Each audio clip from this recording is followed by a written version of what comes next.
एक एक विशेषताओं की मैं चर्चा कर रहा हूँ, लेकिन जो ज्यादा महत्वपूर्ण है उनको बता दूंगा कि महत्वपूर्ण है। संवेदी गामक, सबसे पहला प्रश्न यहीं से बनता है, संवेदी प्लस गामक। संवेदी गामक का मतलब क्या है? संवेदी का मतलब संवेदना। संवेदना कौन सी? दृष्टि, ध्वनि, स्पर्श, गंध और स्वाद। और गामक का मतलब क्या होता है? मोटर स्किल्स, शारीरिक क्रियाएं, वस्तु को पकड़ रहा है, फेंक रहा है, छू रहा है, इनके माध्यम से बच्चा लर्न करना सीखेगा। तो संवेदी गामक अवस्था का पहली विशेषता आपको ये समझनी है कि 2 साल का बच्चा कौन सी मानसिक क्रिया करता है या 2 साल का बच्चा कौन सी मानसिक क्रिया नहीं करता है, ये समझना है। तो 0 से 2 साल का बच्चा कौन कौन सी मानसिक क्रियाएं कर रहा है, तो 0 से 2 साल का बच्चा क्या करेगा कि सबसे पहले जो बच्चा सीखता है वो संवेदना के माध्यम से सीखता है, वो गामक क्रियाओं के माध्यम से सीखता है। तो पहली विशेषता यही है कि इस अवस्था में बच्चा किसके माध्यम से सीखेगा? संवेदना और गामक क्रिया यानी शारीरिक क्रिया, संवेदना, गामक क्रिया ऑब्लिक शारीरिक क्रिया के माध्यम से सीखेगा। तो पहली विशेषता यही होगी जो इंपॉर्टेंटली आपको याद रखनी है, किस अवस्था में बच्चे के सीखने का माध्यम संवेदनाएं होती हैं या किस अवस्था में बच्चा शारीरिक क्रियाओं के माध्यम से स्पेशली लर्न करता है। तो आपको दिमाग में रखना है संवेदना और गामक क्रिया शारीरिक क्रियाओं के माध्यम से सीखता है। वस्तु को पकड़ेगा, छुएगा, फेंक देगा, ये सब क्या है? उसकी शारीरिक क्रिया है। क्या है? शारीरिक क्रिया है। और इसके आधार पर अपन उसकी बुद्धि का अनुमान लगाते हैं कि बच्चा खेल रहा है तो खेलते समय वो कौन सी शारीरिक क्रियाएं कर रहा है कि वो उसके हाथ से दूर एक खिलौना पड़ गया तो उस खिलौने को खींचेगा कैसे? वो अपनी बेडशीट को पकड़ के खींच रहा है, तो ये उसकी मानसिक क्रिया है। इससे आगे लगेगा बच्चा इंटेलिजेंट है। देखिए, तो इन चीजों के आधार पर अनुमान लगाते हैं कि बच्चे का मानसिक विकास कैसा हो रहा है। ओके, दूसरी विशेषता, बच्चा क्रिया और परिणाम में संबंध स्थापित करेगा। किसमें संबंध स्थापित करेगा? क्रिया और परिणाम। अब ये आया हुआ नहीं है, जैसे ये तो आया हुआ है, ये आया हुआ नहीं है, क्रिया परिणाम में संबंध स्थापित करेगा, लेकिन फिर भी आपको लिखना है क्रिया और परिणाम में संबंध स्थापित करना। क्रिया परिणाम में संबंध स्थापित करने का मतलब क्या है कि कार्य करेगा, उसका रिजल्ट देखेगा और फिर देखेगा कि मैं जो कार्य कर रहा हूँ सही कि नहीं है, और गलत है तो कैसे गलत है। आपने कई बार देखा होगा, छोटा बच्चा है, जब वो कांच का गिलास तोड़ता है तो वो रोता है, ठीक है, और जब वो एक प्रकार से स्टील का गिलास फेंकता है तो वो बड़ा हंसता है, लेकिन उसे पता है कि मैंने गलती कर दी, और स्टील गिलास में पता है कि नहीं फूटा, गलती नहीं की। तो क्रिया करेगा, उसका परिणाम देखेगा, परिणाम कैसा आया, फिर वो रिजल्ट निकालेगा कि इन चीजों से मुझे बचना चाहिए, ये चीज ऐसे टूटती है तो मुझे ऐसा व्यवहार करना चाहिए। तो क्रिया और परिणाम में क्या स्थापित करता है? संबंध स्थापित करता है। तीसरा, वातावरण से अपने आप को अलग समझना, इन्वायरमेंट से अपने आप को अलग समझना, ये इंपॉर्टेंट नहीं है। वो ये समझता है कि मैं सबसे अलग हूं, ये जो दूसरे बच्चे हैं वो तो कहीं और से आए और मैं कहीं और से आया हूं, तो अपने आप को दूसरों से डिफरेंट मानना, वातावरण से अलग समझना, ठीक है ना, ये साथ साथ लिखते जाना, ये इतना महत्वपूर्ण नहीं है वातावरण से अलग समझना। चौथा, व्यवहारिक बुद्धि का अभाव, प्रैक्टिकल इंटेलिजेंस बच्चे में नहीं पाई जाती। व्यवहारिक बुद्धि जानते हैं, मतलब एक नॉर्मली बच्चे को आप समझाओगे कि बेटा ये चीज ऐसे होती है तो वो नहीं समझेगा 0 से 2 वर्ष का, लेकिन जब आपको बच्चा बड़ा होगा और आप कहोगे बेटा ये चीज ऐसे होती है, जैसे पूर्व संक्रियात्मक में, मूल संक्रियात्मक में, तो वहां बच्चा प्रैक्टिकल बन जाता है, वो समझेगा। तो व्यवहारिक बुद्धि का अभाव कहां पाया जाता है? 0 से 2 वर्ष में व्यवहारिक बुद्धि बच्चे में नहीं पाई जाती। अब ये 4 विशेषताएं मैंने लिखाई, इन चारों विशेषताओं में आपको स्पेशली एक विशेषता जरूर देख के जानी है, किस अवस्था में बच्चा संवेदना और गामक क्रियाओं के माध्यम से सीखता है। आपका उत्तर होगा 0 से 2 वर्ष में बच्चा संवेदना और गामक क्रियाओं के माध्यम से। बाकी इनको नॉर्मली देखना है, बाकी को क्या देखना है? नॉर्मली देखना है, क्रिया परिणाम में संबंध स्थापित करना, वातावरण से अपने आप को अलग समझना और व्यवहारिक बुद्धि का क्या होना? अभाव होना। अब आगे देखिए, ये तो 4 विशेषताएं होगी, ठीक है। 4 विशेषता के बाद 5वीं विशेषता आप देखेंगे, वस्तु स्थायित्व। ये मोस्ट इंपॉर्टेंट, ये आपको देखना। जिन बच्चों को लगता है सर हमें स्मार्ट, शॉर्ट, स्वीट पढ़ना है, वो शॉर्ट स्वीट पढ़ना है, तो इसको देख के जाएंगे वस्तु स्थायित्व। वस्तु स्थायित्व क्या बोलते हैं अपन? Object permanence. क्या होता है? ऑब्जेक्ट परमानेंस की प्रवृत्ति क्या है?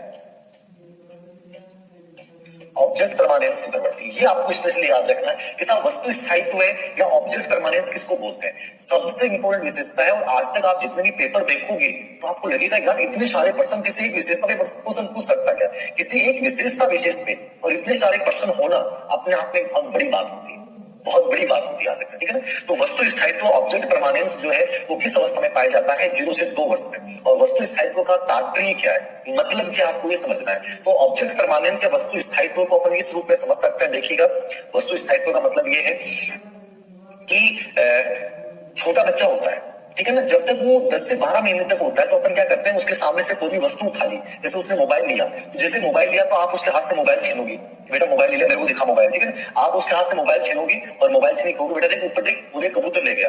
बच्चा ऊपर देखता है, कबूतर उड़ता हुआ दिखता है, और बहुत जल्दी ले गए, ठीक है ना, उसको मान लेगा। कभी जब भी वो चीज लेता है, कभी कहते हैं चिड़िया ले गई, कभी कहते हैं कबूतर ले गया, कभी कहते हैं बिल्ली ले गई, बच्चा सोचता है यार ले गया होगा। लेकिन जैसे ही वो 18 से 24 माह का होता है, कितना होता है? 18 से 24 माह के मध्य होगा, तो उसमें ऑब्जेक्ट परमानेंस आएगा, वस्तु स्थायित्व आएगा, कि आप उसे कहोगे बेटा देख वो बिल्ली ले गई, वो कबूतर ले गया, तो वो आपकी शक्ल की तरफ देखेगा, यार पापा रहने दो, क्यों बेवकूफ बना रहे हैं, ठीक है। तो ये ऑब्जेक्ट परमानेंस है, ये वस्तु स्थायित्व की प्रवृत्ति है जो बच्चे में कहाँ आती है, 18 से 24 माह के मध्य आती है। तो ये बड़ा इंपॉर्टेंट पार्ट है, ऑब्जेक्ट परमानेंस, वस्तु स्थायित्व की विशेषता जीन पियाजे ने कौन सी अवस्था में बताइए, संवेदी कामक अवस्था में बताइए। कौन सी अवस्था बताइए, संवेदी कामक अवस्था में बताइए। इसको जरूर याद रखिएगा, ये मोस्ट इंपॉर्टेंट विशेषता है संवेदी कामक अवस्था की, वस्तु स्थायित्व की प्रवृत्ति, ऑब्जेक्ट परमानेंस, ठीक है। ओके, क्लियर है, ऑब्जेक्ट परमानेंस क्लियर है। दो विशेषताएं याद रखना, संवेदना गामक क्रिया और ऑब्जेक्ट परमानेंस, ये जरूर देखना है। इसके अलावा और विशेषताएं कौन सी इंपॉर्टेंट है संवेदी गामक अवस्था में, देखिएगा। इसके अलावा आपको याद रखना है 6-7 नंबर पे, बालक में स्मृति, अनुकरण, ये सीटेट में आया हुआ प्रश्न है, स्मृति, अनुकरण, ध्यान और जिज्ञासा की प्रवृत्ति का विकास। यानी कि बच्चे में स्मृति, मेमोरी, आप उसको नाम से बुलाओगे तो अपनी गर्दन हिलाएगा, ये मेमोरी है। आप टीवी चलाओगे, लाइट जलाओगे तो ध्यान देगा, वो आप जैसे कर रहे हो उन चीजों को फॉलो करने की कोशिश करेगा, ठीक है। और जिज्ञासा, वो हर चीज पे पूछने की कोशिश करेगा ये क्या है, बोल नहीं पा रहा तो आंखों से पूछने की कोशिश करेगा चीज क्या है। तो उसमें जिज्ञासा प्रवृत्ति का, स्मृति का, अनुकरण का और ध्यान का प्रारंभ शुरू हो जाएगा। क्या शुरू हो जाएगा, प्रारंभ यहां से शुरू हो जाएगा, याद रखना, ठीक है ना। तो स्मृति, अनुकरण, ध्यान और जिज्ञासा प्रारंभ, ये आपके उसमें आया हुआ है सीटेट एग्जाम। और एक अंतिम विशेषता जो आपको याद रखनी है 8 नंबर पे, सहज क्रिया।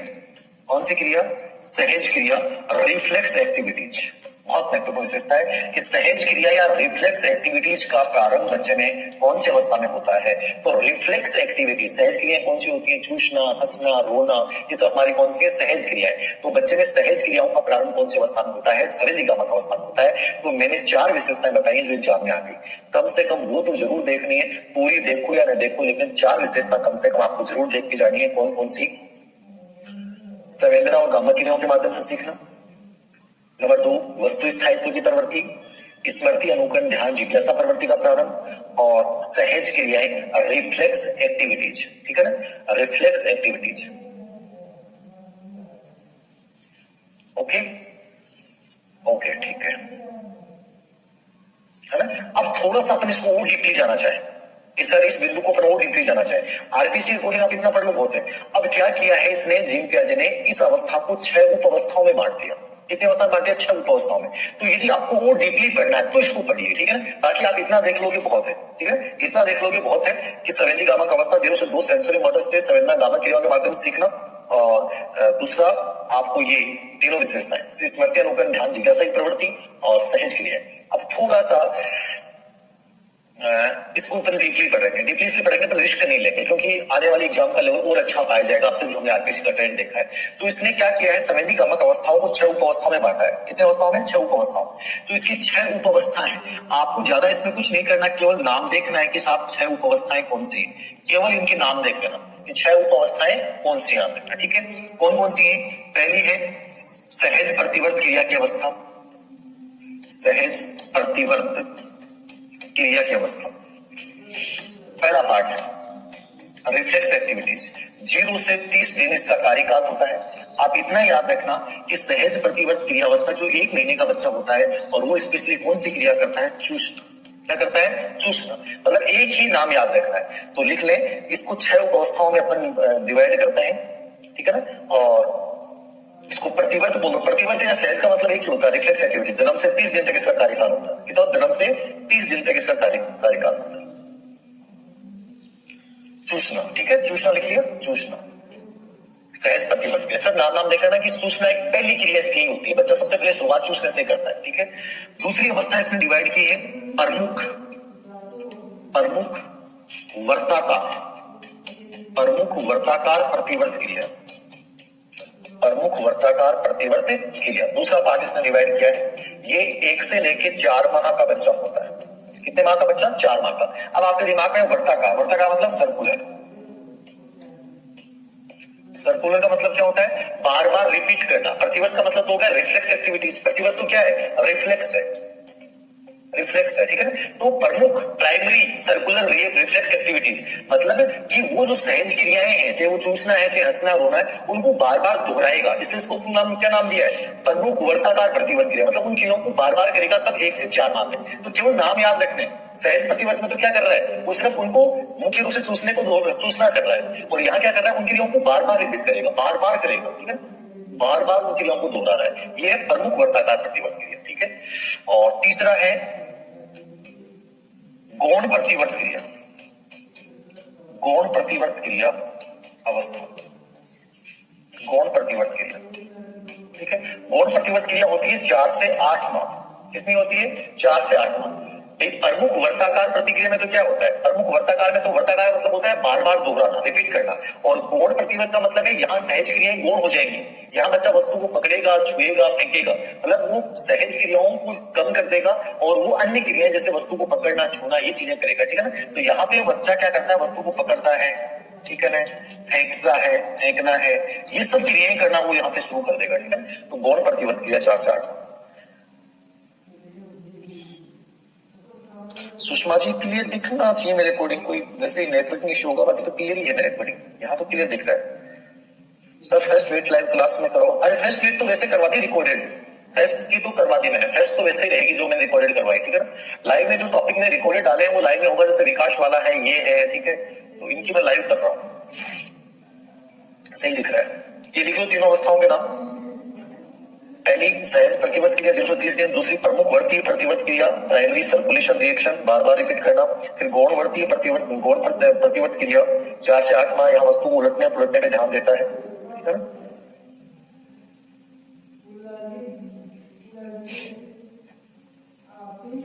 देख लिया, ये तीनों देख ली। चौथे नंबर पे गौण स्कीमेटा, चौथा पार्ट इसका बताया इसने, गौण स्कीमेटा। गौण स्कीमेटा के समन्वय की अवस्था, गौण स्कीमेटा के समन्वय की अवस्था ये होती है 8 से 12 माह तक। 8 से 12 माह तक आपको केवल नाम देख के जाना, आप केवल नाम देख के जाना कि साहब ये 6 उपावस्थाओं के नाम क्या है, ज्यादा दिमाग मत लगाना है, सिर्फ नाम देख जाना बहुत है, मैक्सिमम नाम देख के जाना कि 6 उपावस्थाएं क्या है, ठीक है। गौण स्कीमेटा, गौण स्कीमेटा का मतलब है यहाँ सहज क्रिया नहीं करेगा, यहाँ बच्चा वस्तु का उद्देश्य उसके पहुंचने के साधन में अंतर करना शुरू करेगा। यहाँ वो स्कीमा का सामान्यीकरण करेगा, स्कीमा क्या करेगा, सामान्यीकरण करेगा, ठीक है। वो वस्तु को खोजने की कोशिश करेगा। तो यहाँ लिखना चाहो तो, बाकी जरूरत नहीं है। स्कीमा का सामान्यीकरण करना ये इसकी विशेषता है। स्कीमा का क्या करेगा, सामान्यीकरण, निष्कर्ष निकालेगा, ठीक है ना। वस्तु को खोजने की प्रवृत्ति, खोजने की कोशिश करेगा, ये भी खोजने की प्रवृत्ति आई नहीं है, खोजने की प्रवृत्ति यहाँ पाई जाएगी बच्चे में, ठीक है ना। और उद्देश्य और उसके साधन में अंतर करना, उद्देश्य और साधन में क्या करेगा, अंतर करेगा, उद्देश्य और साधन में अंतर। अब इतना आपको रटना नहीं है, आपको इतना देख के जाना गौण स्कीमेटा के समन्वय की अवस्था कब से कब तक होती है, 8 से 12 माह होती है। यहाँ बच्चा क्या करता है, स्कीमा का सामान्यीकरण करेगा, निष्कर्ष निकालेगा, यहाँ वो वस्तु को खोजने की कोशिश करेगा, ठीक है। और यहाँ वो उद्देश्य क्या होता है और उद्देश्य तक जो पहुंचने का साधन होता है, दोनों में डिफरेंस होता है। यानी उद्देश्य और साधन को एक नहीं मानेगा, उन दोनों में डिफरेंस करना शुरू कर देगा, उद्देश्य और साधन में अंतर करना शुरू कर देगा। ये आपको याद है।